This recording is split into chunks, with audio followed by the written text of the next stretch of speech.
Баршаңызға қайырлы күн. Арнама қош келдіңіздер. Мен ашыған айраннан осындай керемет құймақ жасадым. Бұл рецептпен құймақтарыңыз бір жасағаннан шығатын болады. Әрі көріп тұрғандарыңыздай көз тартарлық болып шығады. Ең алдымен біз ыдысымызға айранымызды құйып алатын боламыз. Содан соң ас содамызды салып, жақсылап араластыратын боламыз. Екеуі реакцияға түсіп көпіретін болады.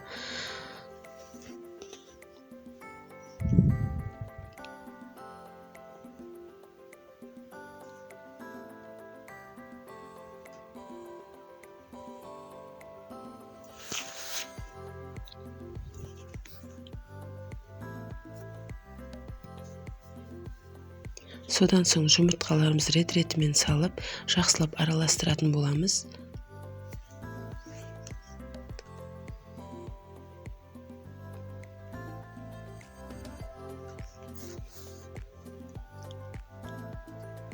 Құмшекерімізді салып, содан соң сұйық майымызды құйып, жақсылап араластырып, ертіп, көпіртіп алатын боламыз.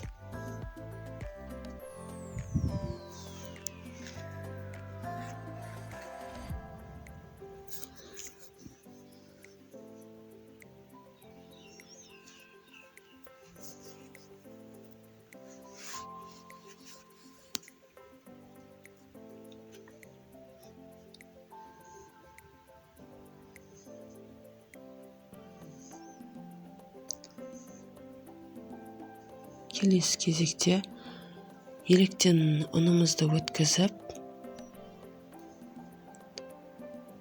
осылай өткізіп, қою масса шығаратын боламыз.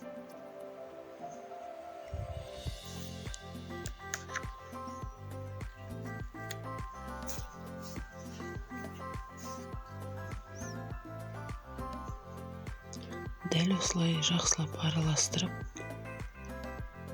ұнның түйіршіктері қалып кетпейтіндей етіп жақсылап араластыратын боламыз. Ең соңында ыстық суымызды құйып, жақсылап араластырып, құймағымыздың сұйықтығын шығаратын боламыз.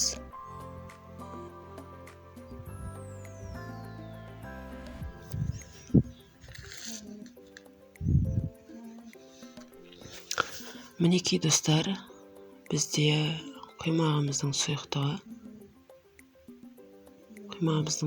дәл осылай шығуы қажет.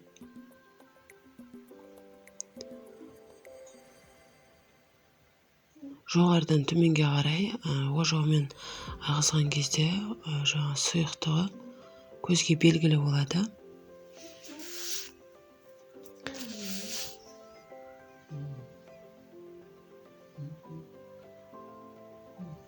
Яғни дәл осылай болуы қажет шыққан сұйықтығы. Табамызды қатты қыздырып, ішіне майымызды жағып алатын боламыз. Табамызды қатты қыздыру бізде өте міндетті болып табылады, себебі қатты қыздырған кезде құймағымыздың астындағы кестелері әдемі болып шығатын болады.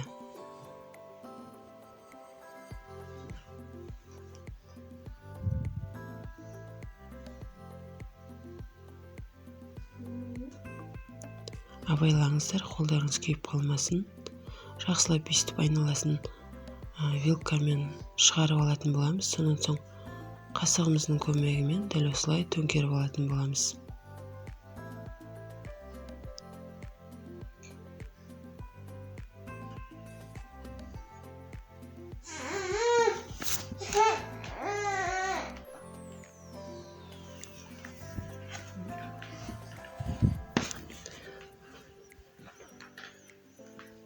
Біздің құймақтарымыз дайын болды. Дайын болған соншалықты балаларымыз жеп қойып жатыр.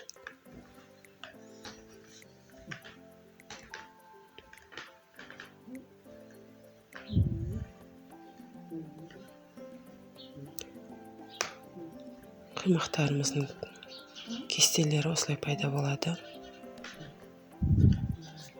Біздің құймақтарымыз дайын осындай әп-әдемі болып шықты. Арнама тіркеліп, лайк басып, комментарий жазып шығыңыздар. Қош сау болыңыздар.